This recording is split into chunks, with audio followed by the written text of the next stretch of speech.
iterate on it and experiment and try other people's stuff out. Treat it like it's an intern or a junior marketing or research person, and just give it feedback as you go. When you figure out what's working well, make sure you write that stuff down so you can reuse those prompts in the future.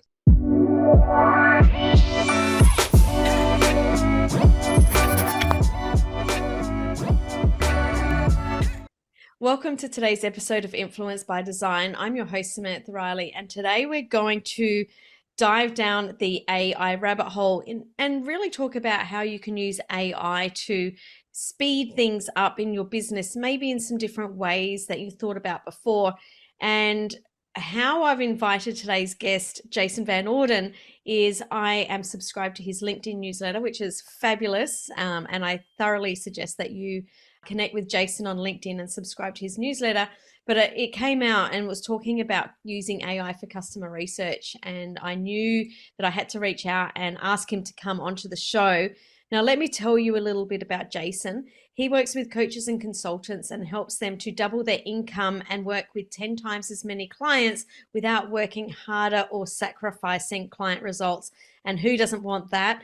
He draws from almost 20 years of experience, including launching over 60 online courses, working with more than 1,000 entrepreneurs, and launching the first ever podcast about internet business, which spent 10 years as a top 10 ranked business podcast.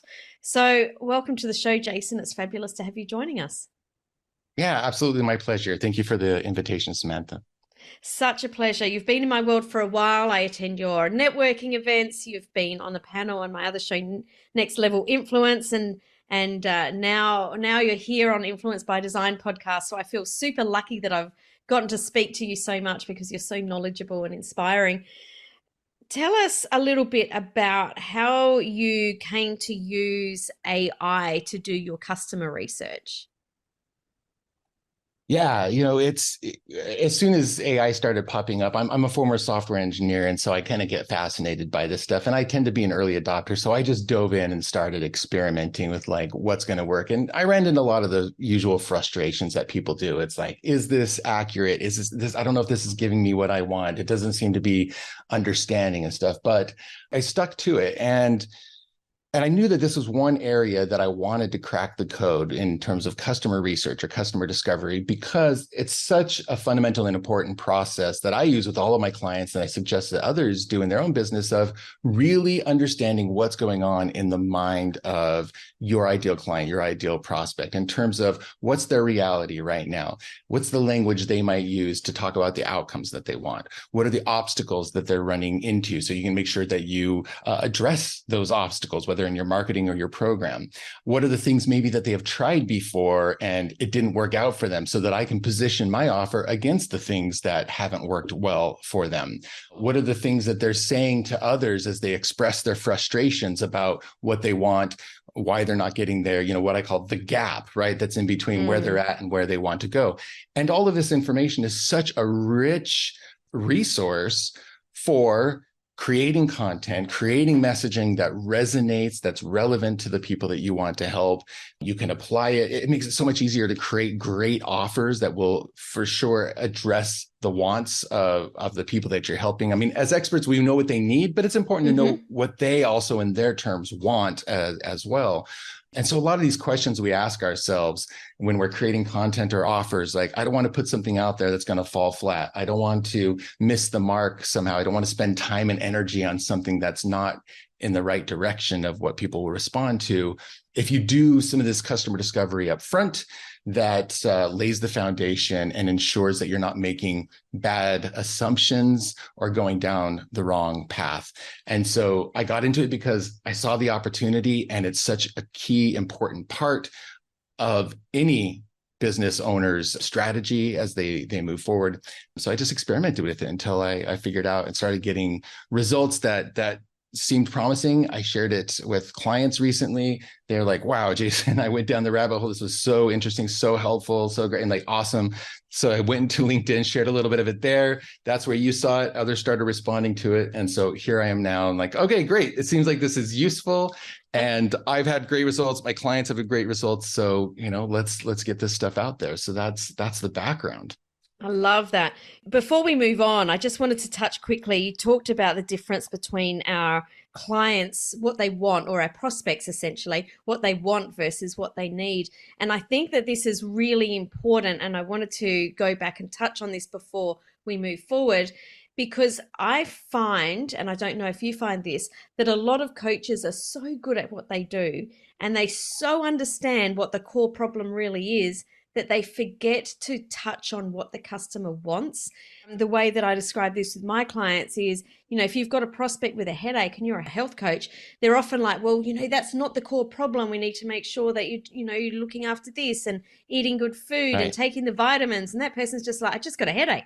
Just give me a I got a Nurofen. headache. Like I just, Yeah, come on. so, so I think that this is, really important to understand that we've got to give them what we need. And as coaches, we're really good at that. But as marketers, we need to give them what they want so that we can bring them into their world in the first place.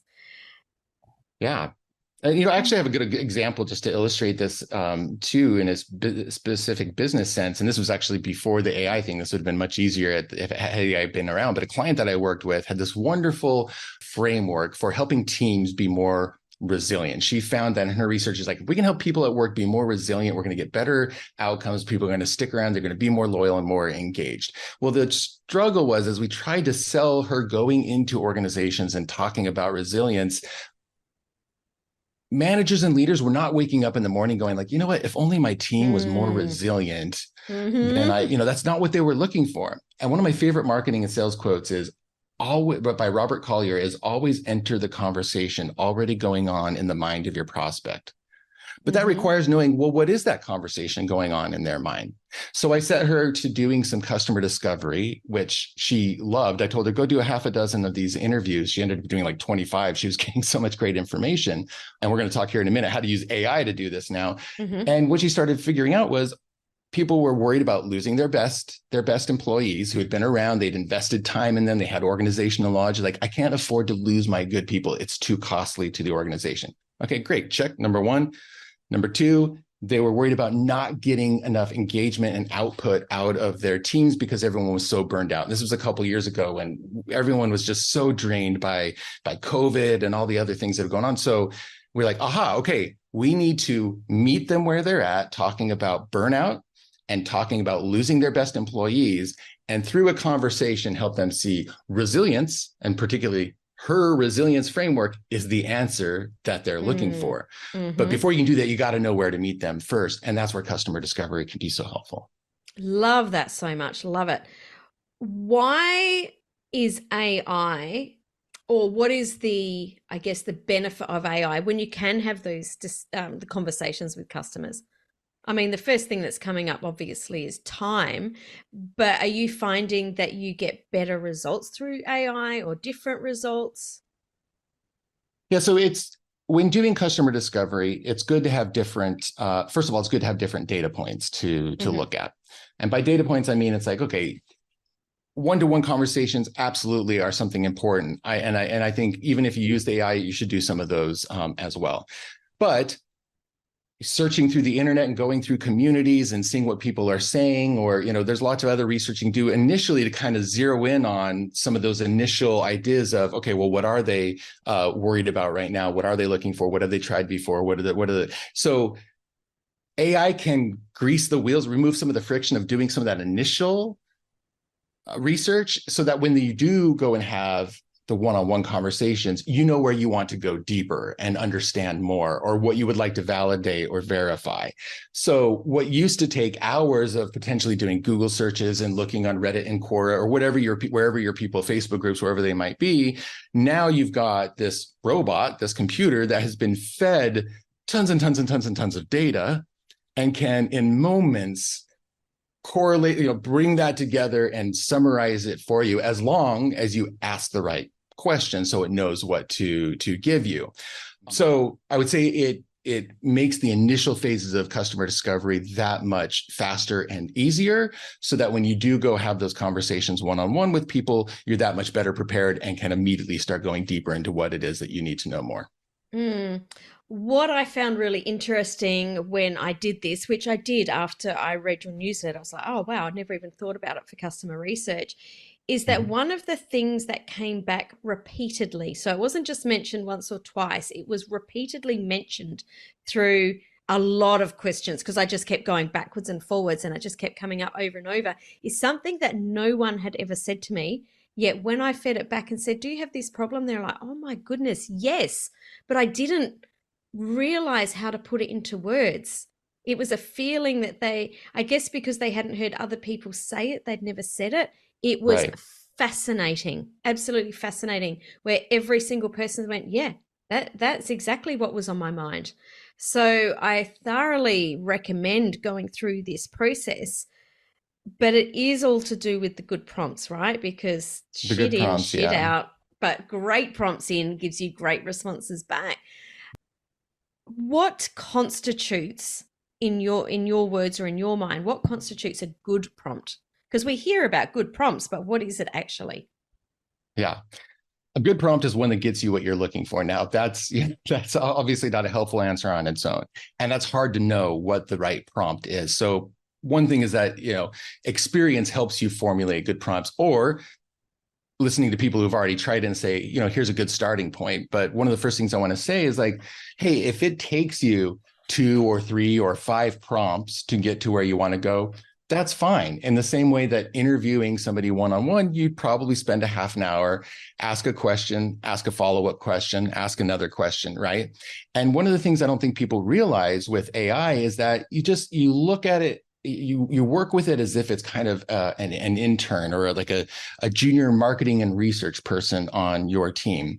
And sometimes that person is going to like, go and do what you ask them or what they think you ask them and come back and give you stuff. And you'll be like, okay, this is a good start. Not exactly what I wanted, or it feels like there might be more here, or I would like it in this format, or I would.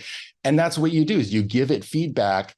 And the nice thing when you're working with Chat GPT or other AI often is that as long as you're within that same conversation, it has the reference of everything you said and done Mm, before to continue and build on. So don't hesitate to follow up. Don't hesitate to just, and even if you're talking to it like you would a person, hey, good job. This is a good start. What I would really like now is and so through that iteration, you will arrive more likely at the thing that you are looking for. And of course, the next time you come back around, you'll have that benefit of going like, okay, last time when I didn't say, make sure you do this, it got off a little bit. So I need to make sure that's part of it. So what I'm trying to say as a point there is I actually keep a log of the prompts that I like to use on a regular basis. So mm, whether that's in a Google Doc or Notion or wherever you keep these kinds of things, or in my case, I love using one of these, like I use a software called Text Expander, where I can just type a few keystrokes and it might fill in, it can fill in like a whole paragraph, right? mm-hmm, mm-hmm. So if I'm doing one of these like customer discovery things and I want that first prompt that says, here's the person that is my ideal person that we're talking about, so then I can have a conversation with the AI about that. I could type a few keystrokes and boom, it gives it the 4 or 5 sentences it needs to get us started. So be willing to iterate on it and experiment and try other people's stuff out. Treat it like it's an intern or a junior marketing or research person, and just give it feedback as you go. When you figure out what's working well, make sure you write that stuff down so you can reuse those prompts in the future. Those are my recommendations. Love that. My husband and I have actually created a Google Drive with and a doc. It's got multiple docs with different Chat GPT prompts, because when you land on that one that gives you what you want, you're like, we do not want to forget this one. Um, Totally. but so I love that. I love that that little piece of advice there. You talked about doing the customer research, but I think I want to go back even one step. How do you even get the customer avatar? Like, who is that ideal customer? Because I don't know if you've got a faster way of doing it, but it took me like quite a long time to be able to get that information right in the first place, because you need to Mm, know who this ideal client is before you can sort of do this research. And I love that you mentioned that, you've got to go back and keep asking it questions, because otherwise you get really bland answers, and I think that's where people right. go wrong.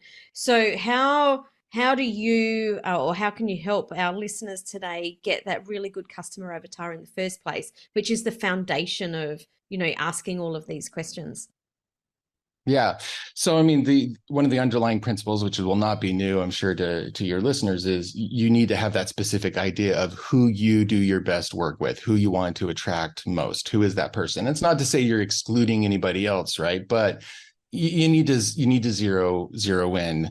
Otherwise, it is going to be broad and bland and not as helpful.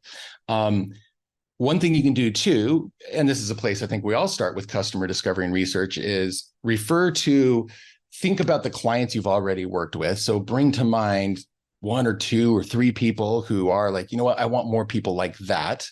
Mm-hmm. And think about, okay, what is it that brought them to me? What were the problems they were running into and they wanted my help in solving? What was the outcome that we were going for? And I said a couple key things there. It's really important. I think it's less important in this case. I mean, it depends on the niche, but it's less important to be like, okay, this age and this income level and demographic information, right? It's more Mm-hmm. important to feed it like it's this kind of person, like in my case, a coach or consultant who's probably been in business for at least a couple of years, has reached a six-figure mark, so a couple, this is where they're at. And what they would like to do now is grow their business to such and such level, but they're struggling to find this or they're struggling for this. So it's kind of like, here's where they're at, here's where they want to go. And as far as I know, based on my experience working with them, or maybe your own experience personally, often we serve who we Mm-hmm. are or who we were several years ago, right? Mm-hmm. Mm-hmm. Remember what it was like for you. So feed it a bit of that information. Here's who it is. Here's where they want to go. Here's some of the things that I know right now that they might be wondering or struggling with, but I want to go deeper now. If you do need to have at least a little bit of that information to draw from. If you're totally at at the ground level and trying to figure out who your ideal client is, well, take your best hypothesis. And here's the thing is you might do this exercise with 2 or 3 or 4 different avatars on ChatGPT, and it might actually help you as you read through this stuff and go, that's the one actually I want to help, because everything that this is coming up with is stuff that I get excited to think about and I know that I can help with, right? But you do at least need to have enough of a focusing to begin with so that it can be a springboard to get you useful information back. Love that. So when you've got a really good idea of who your ideal customer is, you've done the customer research, where do you take it from there? Where can you take it knowing who they are and what their challenges are? Where can you take it in terms of what you put into As in, ChatGPT? what else can we use the AI for? Like, what's the next step? What more can we take out of it? Because I believe that you're Oh, okay. also use it for pulling different information for your courses and programs. Yeah, I mean, the nice thing is once you've got this information, so if you go to ChatGPT, say this is the kind of person I'm looking for, I want you to help me better understand them, and you start getting some asking it questions and getting information back. So then, yeah, what do you do with that information? Well, first of all, I would take an amalgamation of that and definitely somewhere store, like, here is my ideal avatar in terms of the kinds of things they say, where they're at, what they've tried, what's not working, what they're frustrated with, so that then when you come back to ChatGPT and let's say I want to write an article for LinkedIn, or I'm creating a new module for my program, or whatever it might be, that you can give it that foundation to begin with. It's like, hey, I would like your help in outlining a workshop for the following kind of person. And then, you give it that basic description that you've developed, both from your own experience as well as with the help of ChatGPT. What I would like is one thing you might try, for instance, is, can you give me an outline for a workshop that lasts about 2 hours? And again, the more specific you can be with some of these parameters, the better information you'll get back. Can you give me an outline for a workshop that will help this person to get this done, or have this kind of like realization by the end of the workshop? And it'll start, plunking out. And sometimes like you can even have it give you like, hey, spend 10 minutes on this and 15 on this and 10 on this. Now, with any of these things, I'm not saying you just take it wholesale and go like, great, I'm done. That's my Mm-hmm. workshop, right? But I mean, how often, two things. How often, number one, do we sit down to write an article or outline a workshop or whatever, and we're staring at the blank screen with the cursor, and we just got to get our brain going, right? Mm-hmm. And sometimes it's so helpful to have that robot assistant say, here's a starting point. Consider this, right? And I'm definitely going to iterate and develop that, but at least I have a starting point, which gets me going, right? Yep. Number two, they're likely you're going to see some things in there like, oh yeah, I didn't think of that, right? And it's Mm-hmm. again drawing from this whole database of information that it's been fed to say, yeah, in this case, this person's probably going to want to know this, this, and this, and this. So it can help you plug in holes of things that you haven't thought about either. So using the definition of your person to feed it to the AI when going to create a rough draft of, workshop, article, podcast episode, whatever it might be, but you want it to know who you are speaking to and what the purpose Yeah. of the thing is before it creates that for you. Otherwise, you might end up, way off in, some field somewhere, and it's like, wait a second, no, this isn't what we were looking for, right? So, that's one really useful way to use that avatar information once you've gotten it from ChatGPT. Yeah. I use it the same way you do. I really love it to speed up the thought process of just, give me a starting point and give me some ideas because, as experts, then once we've got that starting point, it's like, oh, okay, now we're good to go. But I'm finding for me, even what you're talking about there, even a module or a podcast episode, just give me, a couple of talking points on this topic and it spits them out. I don't think I've ever used all its talking points that it does spit out, but it's like, I forgot that bit, or, oh, I didn't even think of that bit, or, I can expand on that. And what I do also love to say is, okay, well, give me a title, and now expand on that. Like, what are some talking points on that? So you can really use it to speed up the process at which you work, which means that, your output is far faster and you can go have a coffee and go down the beach a lot more. Yeah, and who doesn't want that, right? Right? Yeah. So I guess from what you're talking about, like make sure that you're asking it more, giving it the good prompts in the first place, ask it to go deeper, use it to speed up your thought processes. What are some of the other ways that you're using ChatGPT in your coaching business right now? Yeah, one of my favorite ones that I use regularly is, I write an article. I feel great about the article. It's all edited and I'm, ready to have it published somewhere. And then I realize, oh, wait, I also need a really catchy title for this too. And sometimes at that moment, especially if I'm doing it at the last minute, which sometimes I do, I will admit, my brain power is spent for coming up with a good title for the article, right? And so I'll just say, can you come up with 10 good article titles for the following article? And I'll put in quotes and boom. And rarely do I use any of them exactly, but there's always one of them when I'm like, oh, that's a good idea. And I might say, give me 5 more variations of that one. And then I'll like, okay. And then I go write one that's, in that vein. So that's one that I really like. Today, I just posted on LinkedIn an article, and this is one I learned from my business coach I'm working with right now, Ross O'Loughlin from Conversion Engineering. And one of the issues we run into is that when you ask AI to create something for you, is like it's not going to sound like you, right? And people might be able to tell that it doesn't sound like you. And so we're like, well, I still have to go and edit the whole thing. So what if you could get something closer to what you might sound like, whether that's on video or written or whatever. And so one thing that I've experimented with since learning this from Ross is feeding it a piece of my content that's very, indicative of this is my voice and my style and my expertise and the things I talk about. And I just say, I'd love for you to analyze the style and voice of the following piece of content, and then let me know. Well, and then, you can post that in, it'll come back and it'll give you a list of stuff. Oh, I noticed that you use these kinds of analogies and you like to do these kinds of things. And it's great. And they'll go, awesome. Can you turn this into a prompt that I can give you next time I'd like you to help me write a piece of content? I like that. And then it comes back and says, yes, here you go. And then what do? You copy that, you paste it, you keep it somewhere. And so that the next time you go to write something, you say, I'm writing an article about X for this kind of a person, and this is the purpose of it.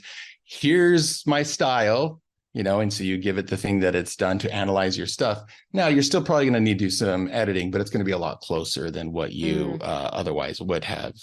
What you otherwise would have gotten back with just kind of your default write an article about such and such, Yeah. So that way it's at least in the realm of what's going to sound like you. I love that. And if you are listening and you want to hear more about Ross, funnily enough, we had him back on episode 504. So we'll link that up in Oh, the show great. notes because we had a great Yeah, Ross is conversation great. with Ross. Yeah, such a good guy. Cool. Now, I know that you have a resource that's got all sorts of frameworks and all the things that you're talking about. Can you just explain a little bit more about what it is that people can get from you and where they go to if that's of interest to them? Yeah, absolutely. So I'm a big fan of creating frameworks that are very useful for helping people solve specific things, coming to a decision or designing a thing or getting to a result. And so I've collected some of my favorite ones for coaches and consultants who are looking to scale their business, whether it's, you're trying to design a new offer, or you're struggling with your messaging a little bit, or you'd love some insights about how to use AI in your business. And so if you go to jasonvo.download and just enter your email there, it will give you a free account to my course hub, and I'll give you access to some of my best frameworks that you can then, it'll be a little training and like a worksheet or something that goes with it. And, you can choose the ones that feel most relevant to you. But that's if anything I've said today has resonated with you and you'd like to get inside my brain some more to help you with your business, that's where to go. And I'm happy to share those things with you. Yeah, so definitely head over there. We'll pop the links for that in the show notes at influencebydesignpodcast.com. I love what you're talking about, Jason. I think that ChatGPT is a fabulous resource, as many other thousands and thousands of other AI tools.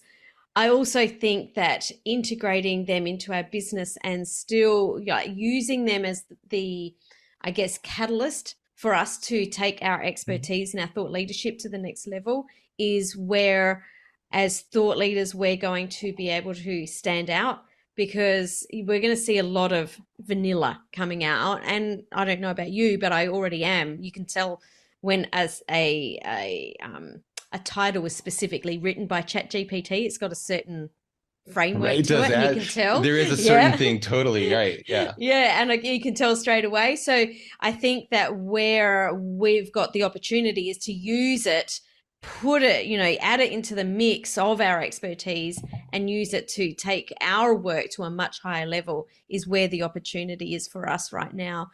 And I guess where for us as experts and with the timing that this has come in, it'll be interesting to see I guess how younger generations use it, because they won't have the expertise and the lived experience that we have. So, yeah, I'm kind of thinking that we're in a really lucky time, to be able to use Definitely. this tool.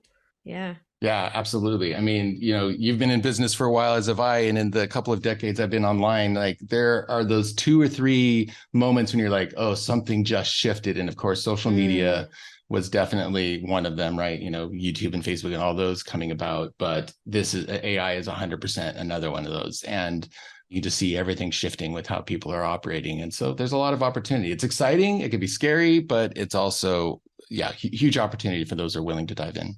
absolutely.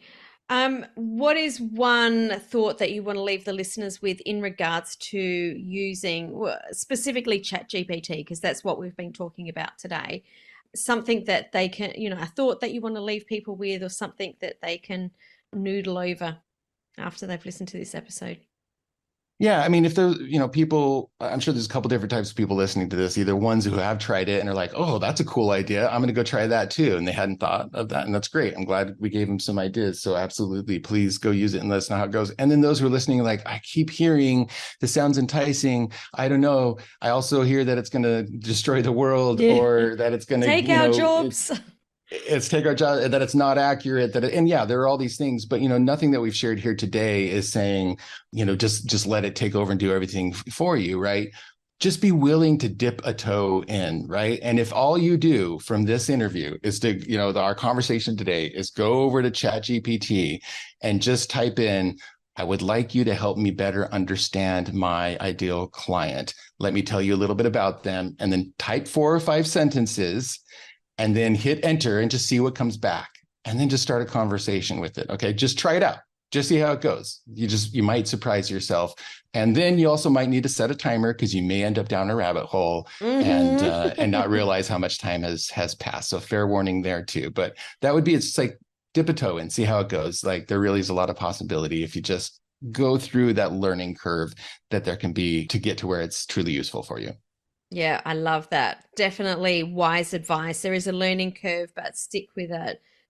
Go down that rabbit hole. And there's nothing wrong with going down it a couple of times to see, what comes out. But yeah, thanks so much for coming on the show, Jason, and sharing your thoughts. And look forward to speaking to you again soon. Yeah, my pleasure. Thank you, Samantha.